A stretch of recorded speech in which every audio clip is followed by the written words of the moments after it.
Hai, selamat berjumpa kembali teman-teman, saudara-saudari, para pencari ilmu. Selamat datang di Training Center Syauqi.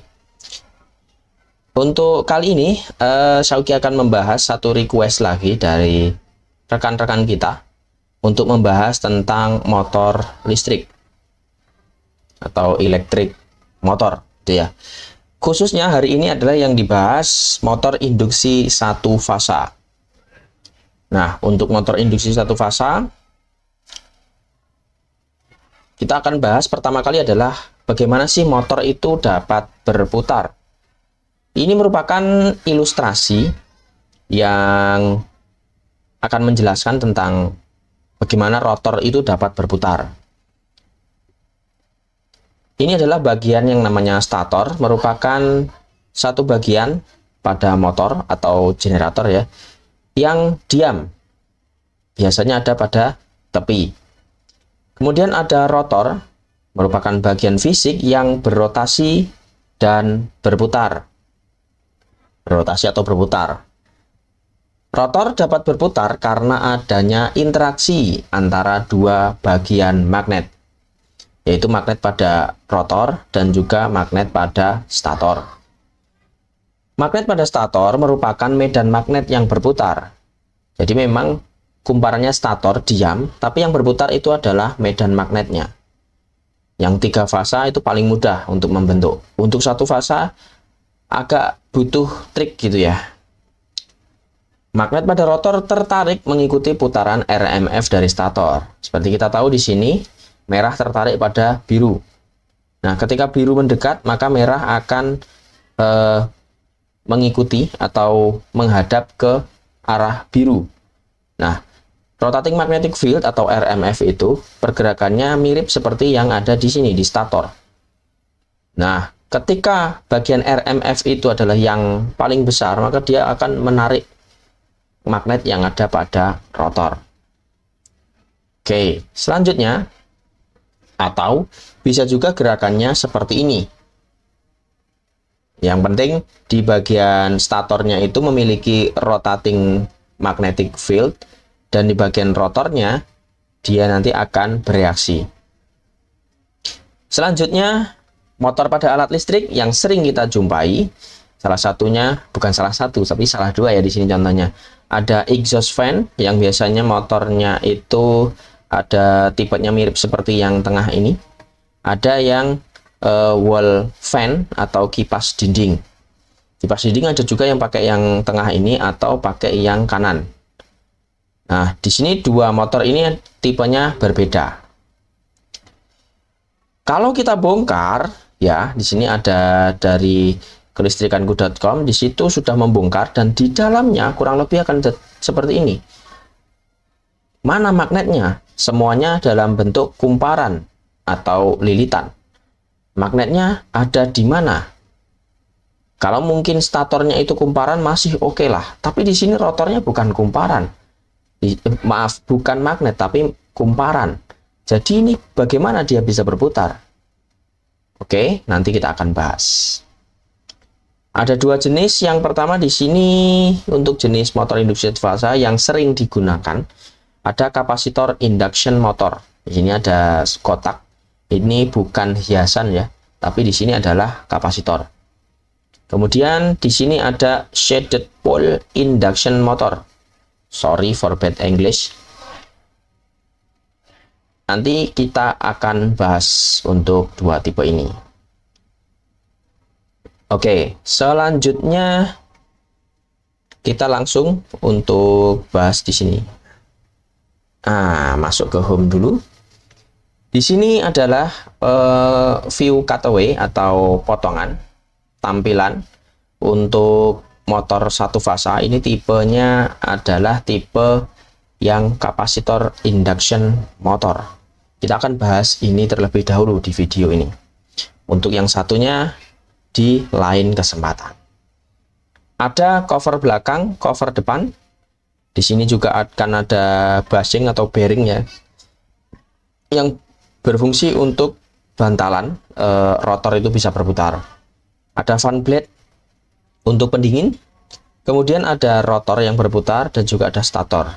Nah, kalau di explode, boom. Nah, seperti ini. Cover belakang dan depannya. Kemudian untuk stator kurang lebih seperti ini. Dan di sini ada rotor serta fan blade-nya. Oke. Untuk stator, di sini kenapa diberi warna merah dan biru? Apakah sang pembuat ini suka warna merah dan biru? Bukan itu alasannya. Karena di sini ada yang merah itu untuk digambarkan main winding atau kumparan utama. Sedangkan auxiliary winding itu ada pada warna biru. Nah, ini memiliki dua kumparan. Nanti akan ada fungsinya, ya. Yang fungsi utama itu adalah sebagai penggerak. Tapi kenapa harus dua? Nanti akan ada penjelasannya. Ini kumparan tambahan dirangkai seri dengan kapasitor. Bertujuannya untuk menggeser sudut fasa arusnya. Mulai pusing, tenang, pelan-pelan ya. Kemudian untuk rotor detailnya adalah sebagai berikut. Nah, kalau kita lihat di sini ada warna kuning atau oranye, kemudian ada warna abu-abu gelap. Nah, kalau dipisah seperti ini. Bentuknya itu seperti sangkar bajing, makanya disebut rotor sangkar bajing atau squirrel cage. Mirip ya. Terus kemudian bagian tengahnya atau di antara ini akan ada lempengan atau plat besi yang terlaminasi. Jadi antar plat ini dia ada suatu lapisan isolator gitu ya. Ini berfungsi untuk memperkuat kemagnetan. Dan kenapa kok dibikin kepingan kecil-kecil? Karena untuk mengurangi eddy current. Kalau bentuk dasarnya sebenarnya bisa kita menggunakan yang seperti ini. Ya, seperti bentuk dari kawat melingkar gitu, bentuknya persegi panjang. Dan di situ ada banyak yang dibuat seperti ini. Ini juga bisa. Tapi untuk hasil yang lebih optimal, bentuknya adalah seperti ini. Tidak lurus, melainkan di sini ada sudutnya agak miring, dan di sini bentuknya langsung penuh gini ya, lingkaran penuh gitu, bukan jaring-jaring lagi. Next, langsung ke prinsip kerja. Di sini ada 3 step yang akan kita bahas. Yang pertama untuk kumparan utama tanpa kumparan bantu atau kumparan auxiliary. Di mana bagian ini menjelaskan bagaimana rotor sangkar bajing bisa bangkit kemagnetannya. Seperti yang teman-teman lihat, saudara-saudara lihat ya, di sini ada rotor. Ini untuk apa tadi? Barnya itu saya bikin lingkaran saja biar mudah untuk dipahami. Dan di sini ada kumparannya, kumparan stator ya untuk kumparan utama. Oke. Kemudian di sini lanjut. Ketika 2 kabel kumparan ini diberi tegangan listrik bolak-balik, maka nanti akan timbul arus seperti ini. Ya, ini untuk putaran kumparan dibuat sedemikian rupa sehingga aliran arusnya itu seperti berikut ini. Oke, saat yang di atas itu ke kiri, yang bawah juga ke kiri. Saat yang di atas itu ke kanan, yang di bawah itu juga ke kanan. Mungkin nanti akan dibahas di video yang lain untuk konstruksinya jika belum jelas. Sampaikan pada kolom komentar. Nah, kemudian dengan konstruksi kumparan yang telah diatur, maka aliran arusnya adalah sebagai berikut, sudah dijelaskan tadi. Next, akan muncul yang namanya pengaruh kemagnetan. Ya, jangankan bentuk kumparan. Bentuk kabel satu helai saja ketika diberi tegangan atau arus di situ, maka nanti akan muncul pengaruh kemagnetan. Nah, di sini ada gambar ketika kita bikin kumparan di sini, terus kemudian kita aliri arus, maka nanti akan berlaku hukum tangan kanan ya, menggunakan kaidah, maaf bukan hukum, kaidah tangan kanan di sini, di mana 4 jari itu melambangkan arus dan ibu jari atau jempol melambangkan arah utara atau north ya. Jadi kalau teman-teman lihat di sini, maka akan sesuai dengan kaidah tangan kanan. Nah, magnetnya itu bangkit arahnya seperti di panah merah ini. Kemudian karena ada kemagnetan, di mana kemagnetannya itu adalah fluktuatif. Fluktuatif itu ya ini ya, naik turun dan juga berubah polaritas. Yang tadinya utara itu ke atas, dia suatu saat bisa jadi utara itu ke bawah. Nah, karena dia itu berubah-ubah nilainya, naik turun dan juga berubah polaritasnya, maka akan menginduksi yang namanya kumparan rotor. Jangan salah ya, bar-bar yang tadi, batang-batang besi yang tadi sebenarnya membentuk kumparan. Oke, ini ada penghantar-penghantar yang bar itu ya. Kemudian, maksud dari titik atau bulat ini, lingkaran, dan juga plus atau cross, itu adalah arah arusnya. Ini dilambangkan seperti panah. Ini, ekornya ada 4 gitu ya. Padahal aslinya ekornya itu cuma 3 atau 2. Ini 4, ada yang 4 ya. Ya, jadi kalau titik itu berarti menuju kita. Tapi kalau dia itu menunjukkan cross atau tambah, itu meninggalkan kita sebagai yang melihat di sini. Oke, next, setelah terinduksi tegangan di kumparan, maka di situ akan muncul arus. Lah kok bisa? Karena tertutup. Kita kembali lagi ke gambar yang tadi. Itu bentuknya adalah ring yang tertutup. Close loop jadinya, jadi akan muncul arus seperti ini. Selanjutnya, nah, sesuai dengan hukum Lenz, kemagnetan pada si rotor ini akan bangkit dan arahnya itu berlawanan dengan kemagnetan yang datang atau menginduksinya. Contoh di sini untuk gambar, ketika suatu kumparan ya didatangi oleh magnet yang kutubnya selatan, maka kumparan itu yang terdekat dengan magnet akan menghasilkan kutub selatan, sehingga nanti akan ada penolakan saat magnet datang. Dan ketika magnet itu pergi dengan bagian terdekat itu yang selatan, maka kumparan akan menghasilkan arus di mana magnetnya yang terdekat dengan magnet kumparan yang terdekat dengan magnet ini adalah berlawanan, sehingga ketika menjauh magnetnya dia nanti akan menarik. Justru menarik di sini. Nah, karena hal ini saling tolak belakang ya hasil arah kemagnetannya itu, dan tidak ada pergeseran, maka rotor tidak akan berputar. Kecuali kalau teman-teman berikan gaya dari luar. Rotornya kita putar sedikit, maka nanti akan berputar. Oke, selanjutnya adalah yang kedua. Untuk kumparan tambahan, tapi di sini belum ada kapasitor. Ini untuk menjelaskan alasan dipasangnya kumparan tambahan. Perlu step by step ya. Nah, saat diberi tegangan listrik, karena di sini disusun secara paralel dan tidak ada komponen tambahan, otomatis di sini sudut arus listriknya sebangun. Nah, seperti ini. Ketika dari sumber ini menuju merah, maka yang biru juga merah. Saat ini nol, saat nol atau saat berhenti, yang biru, maka yang merah juga berhenti. Itu adalah disebut sebangun. Kalau di gambar kurvanya adalah sebagai berikut. Itu ya, sengaja yang biru saya kecilkan supaya terlihat. Gitu. Selanjutnya adalah magnet yang bangkit. Nah, itu dua-duanya juga bangkit. Yang merah juga bangkit, yang utama. Yang biru juga bangkit. Hanya saja karena posisi dari merah dan biru ini 90 derajat, beda sudutnya, maka kemagnetan yang dihasilkan adalah sebagai berikut. Arahnya berbeda. Gitu.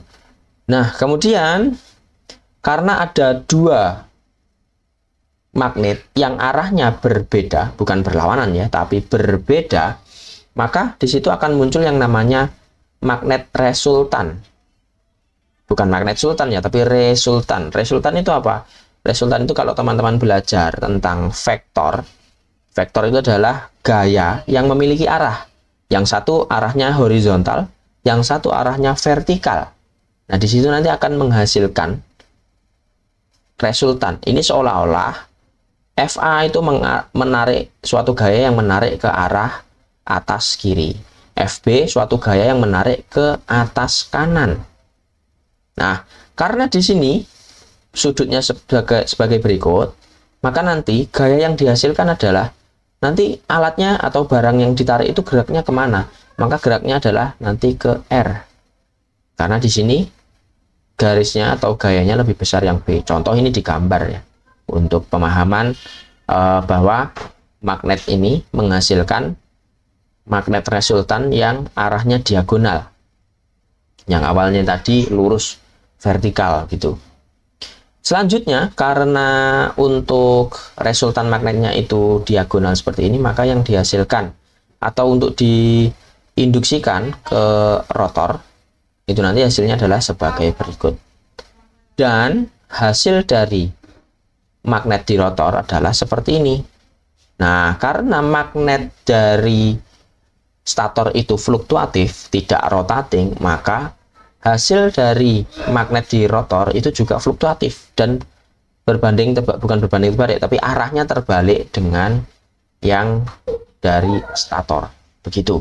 Oleh karena itu, tetap rotor tidak akan berputar selama tidak ada gaya dari luar yang memutarnya. Nah, inilah fungsi kenapa ada kumparan tambahan. Dia untuk menggeser arah dari magnet utama. Gitu. Selanjutnya, untuk rangkaian yang paling lengkap. Di sini ada kumparan utama, kumparan tambahan atau auxiliary, dan juga ada kapasitor. Oke. Ini rangkaian yang telah dilengkapi, terus kemudian tujuannya untuk menggeser sudut fasa arus kumparan tambahan. Lanjut. Nah, di sini jika diberi tegangan, maka akan ada arus listrik. Tapi karena di sini ada kapasitornya, jadi kumparan auxiliary itu di-seri dengan kapasitor, maka di situ nanti akan ada beda sudut fasa. Kalau tadi satu bangun, ketika merah 0, birunya 0, sekarang tidak. Hasilnya seperti ini secara singkat. Nah, bedanya biasanya didesain mendekati atau memang 90 derajat. Oke, selanjutnya karena hal ini maka kemagnetannya yang dihasilkan memang sama-sama seperti tadi. Yang merah itu vertikal, naik turun, yang biru itu horizontal, kanan kiri. Tapi growingnya itu berbeda. Kalau yang tadi itu tumbuh bareng terus kemudian menyusut bareng, ya, berubah polaritasnya juga bareng atau bersamaan. Tapi karena ini sudutnya berbeda, maka tidak bersamaan. Sehingga resultan yang dihasilkan menjadi berputar. Inilah indahnya fisika yang diciptakan oleh Tuhan Yang Maha Kuasa. Nah, karena resultannya itu berputar, maka di situ ada yang namanya rotating magnetic field. Sehingga ini motor sudah bisa berputar sendiri tanpa ada gaya dari luar. Jadi ketika dicolok atau ditekan saklarnya atau ditekan tombolnya, maka motor akan langsung bisa berputar seperti motor 3 fasa pada umumnya. Selanjutnya, nah di sini adalah kemagnetan resultan magnet di sini menginduksi kumparan yang ada pada rotor dan bentuknya kurang lebih seperti berikut ini. Yang menyebabkan nanti karena bentuknya induksinya seperti ini, nanti kemagnetannya juga akan ikut berputar. Istilahnya adalah mengejar yang di bagian stator atau RMF-nya. Nah, otomatis kalau rotornya tidak ada yang menahan, maka akan berputar seperti berikut ini. Nah, namun ya, karena ini adalah motor induksi, maka putaran rotornya akan lebih kecil daripada putaran RMF yang lazimnya disebut slip. Oke. Nah, sepertinya begitu ya untuk kali ini rekan-rekan semuanya yang kita bahas tentang motor listrik. Sampai jumpa pada video berikutnya.